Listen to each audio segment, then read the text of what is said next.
ഇന്ന് ഞാൻ ശരിയാക്കി തരാം. എടി എന്താണ് പറഞ്ഞത്? കല്യാണം കഴിഞ്ഞിട്ട് 10-20 വർഷമായി. ഇപ്പോഴും അമ്മ എന്നാ പറയുന്നത് അച്ചായിക്ക് മനസ്സിലാവുന്നില്ലേ? ആഹാ, ഈ 20 വർഷമായിട്ട് ഞാൻ പറയുന്നത് എന്താണെന്ന് അവർക്ക് മനസ്സിലാവണില്ലല്ല. മിണ്ടാമേലാത്താളെന്ന് അറിഞ്ഞിട്ട് തന്നെയല്ലേ കെട്ടിയേ? കല്യാണം കഴിഞ്ഞുള്ള ലൗകിക ജീവിതത്തിൽ ഒച്ചപ്പാടും ബഹളമൊന്നും വേണ്ടല്ലോ എന്ന് കരുതി ഒരു മിണ്ടാപ്പാണിന് അന്വേഷിച്ച് തേടി പിടിച്ച് കണ്ടുപിടിച്ച് കല്യാണം കഴിച്ചതാണ്. പക്ഷെ ഇവളിങ്ങനെ ആംഗിക ഭാഷയിൽ എന്റെ തള്ളക്കുളിക്കൊന്നും അറിയാൻ പാടില്ല.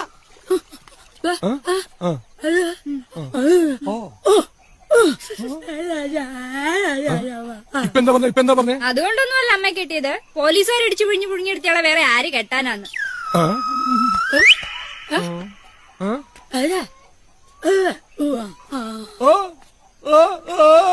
ഞായറാഴ്ച അമ്മാവനൊക്കെ വരുന്ന കാര്യം അമ്മ പറഞ്ഞേ. അവര് വന്നിട്ട് പോട്ടച്ചായി. നിനക്കറിയില്ല നിന്റെ മാമിന്?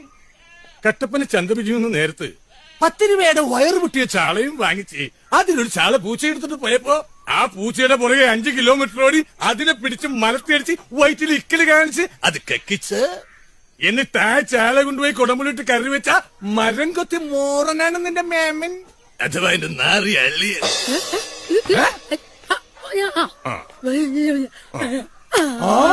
എന്താ പറഞ്ഞത്? ഇപ്പൊ എന്താ പറഞ്ഞത്? അമ്മാവനൊക്കെ എന്തായാലും വരും.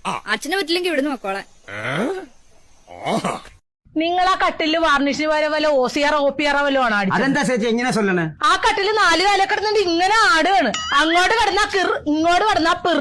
അത് ചേച്ചി നിങ്ങൾ സാപ്പാടിന്റെ എന്തെങ്കിലും കിഴങ്ങ് വർഗം കഴിച്ചതായിരിക്കും. എന്താണ്? അല്ല, ഞാൻ ഇതുകൊണ്ടാണ് സാപ്പിട്ട് ജീവിക്കുന്നത്. നിങ്ങൾ കാശിതാ ചേച്ചി, അല്ലമ്പണ്ടാക്കത്തെ കാശിതാ.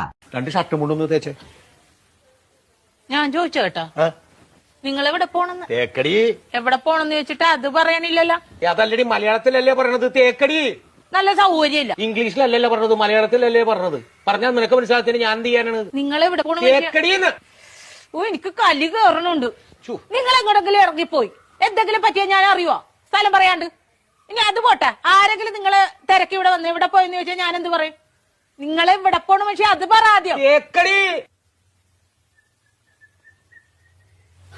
ഇങ്ങനെ ഇരിക്കണ റെഡിയായില്ലേ? ഷർട്ട് മുണ്ടും തേക്കാൻ പറഞ്ഞിട്ട് അവള് തേക്കാനല്ല. നല്ല സൗകര്യല്ല തേക്കാനായിട്ട്. പോണ സ്ഥലം ഇതുവരെ പറഞ്ഞില്ലല്ലോ. എടാ, ഒരു 100 വട്ടം ഞാൻ ഇയാളോട് ചോദിച്ചു എവിടെ പോണെന്ന്. എന്നിട്ട് അയാൾ തുണി ആക്കണ കാര്യം പറയണല്ലാതെ പോണ സ്ഥലം പറയണില്ല. എനിക്കും പറ്റൂല. ഇയാൾക്കാ പറയാൻ കഴിയില്ല. നീ എങ്കിലും ഒന്ന് പറയാം എവിടെ പോണത്? തേക്കടി. ആഹാ, അത് കൊള്ളാലോ. ദേ ഒരു കാര്യം ഞാൻ പറഞ്ഞേക്ക, എന്റെ കെട്ടിയൻ എന്നെ ഇടിപൊടി എന്ന് വിളിക്കും. എന്ന് വെച്ച് കണ്ടവന്മാര് വീട്ടിൽ കയറി ഒന്ന് ഇടിപൊടി എന്ന് വിളിച്ചിട്ടില്ല, അടിച്ച കാരണം വിളിക്കും. പറഞ്ഞാൽ മനസ്സിലാവൂല. അതാണ് ഞാൻ പറഞ്ഞത്. ഞാൻ പെടാപ്പാട് വെട്ടിയിരിക്കണ ഇപ്പൊ ഇവിടെ കിടന്നു. നിനക്ക് എന്നാ കാര്യടാ എന്നെ ഇടിപൊടി എന്ന് വിളിക്കും? തേക്കടി. ഞാൻ ഒരു വട്ടം പറഞ്ഞു, ഇനി ഞാൻ അടിക്കും, സത്യമായിട്ട് അടിക്കും ഞാൻ. മനസ്സിലായില്ലേ ഇപ്പൊ പറഞ്ഞത്? പിന്നെ പറഞ്ഞാലല്ലേ മനസ്സിലാവുള്ളൂ. പറയണ്ടേ? കോട്ടയം കുമളി വഴി തേക്കടിക്ക് പോകണെന്ന് ഞങ്ങ ടൂറ് പോണേണ്. ടൂറ് പോണ തേക്കടിയുടെ കാര്യമായിരുന്നാ പറഞ്ഞത്. നിങ്ങളുടെ സ്വന്തം ഭാര്യയുടെ അനിയത്തെ വിളിച്ചോണ്ട് പോവാന്ന് പറഞ്ഞാൽ സാറേ, എനിക്ക് 51 വയസ്സുണ്ട്. അറിയാം, എനിക്ക് ഓർമ്മ കിട്ടൂല. എവിടെ സേലത്തുണ്ടെന്ന് ഞാൻ മറന്നുപോയി.